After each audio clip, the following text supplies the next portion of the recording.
Dee and Gina from Gipton. How does it feel for me? October 2022. Gina, can you talk about what contact you currently have with health and care services?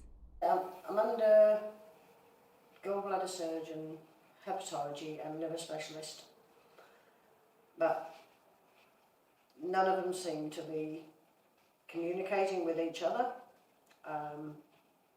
and they're definitely not communicating with me, so I am left sitting wondering where I'm going next.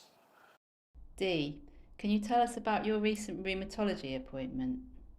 I had a letter come through saying that I've got a rheumatology appointment, and I thought, yeah, great, well, someone's going to actually look properly at my bones and work out exactly what's wrong and what I need help with.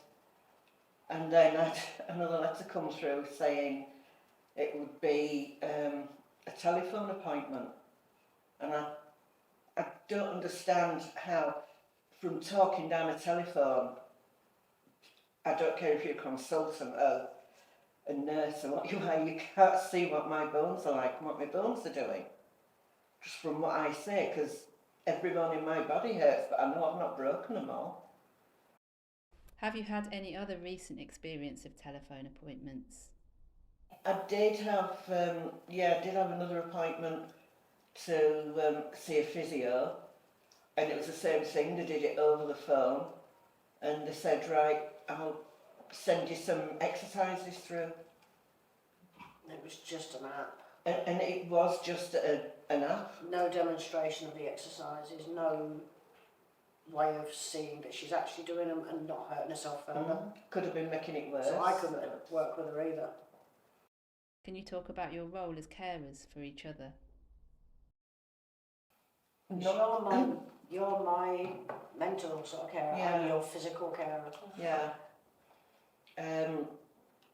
I don't feel that I'm getting any support.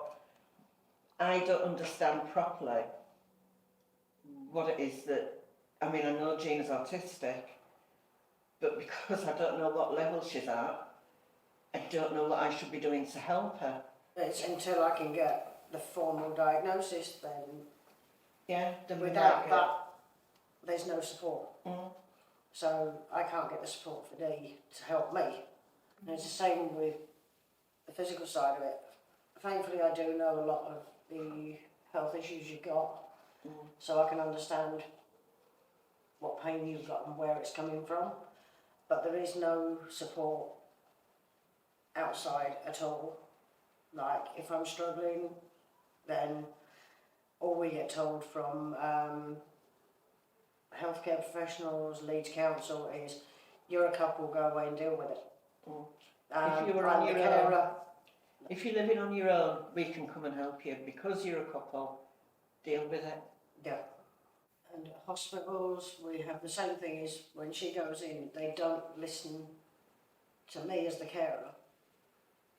They'll ask everybody else, and then I sit there and go, well, I'm the one that's with her 24 hours a day, 7 days a week. I know more about her condition than the paramedics who just picked her up. So you should listen to the carers. Dee, what one thing about your care have you really valued? One that I'm really enjoying, because I'm still getting it now, is the couples counselling. That's been really good, because when I've sort of gone in sometimes and thought, I don't even know how this is going to go on. I don't know. And then they've come in and said, but you can see how much in love they really are, how much they care about each other. And I thought, well, yeah, actually, because if I wasn't getting that back, I'd still be sat at home thinking, I don't know what to do now. If you could change one thing to make your experience better, what would it be? The council needs to understand that it's like, we're both disabled, we've both got disabilities.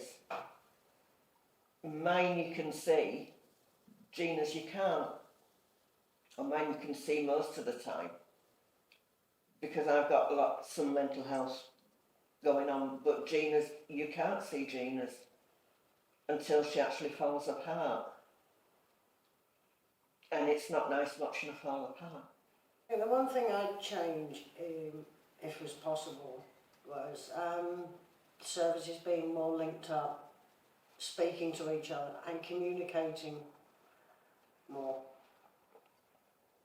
just between themselves as well as with me as well, so that everyone's on the same page and everyone knows when things are happening and that they haven't just sort of fallen through a gap and been forgotten about, which is what I feel like all the time. Thank you to Dee and Gina for sharing their story. Produced by Healthwatch Leeds in collaboration with How Seen Be.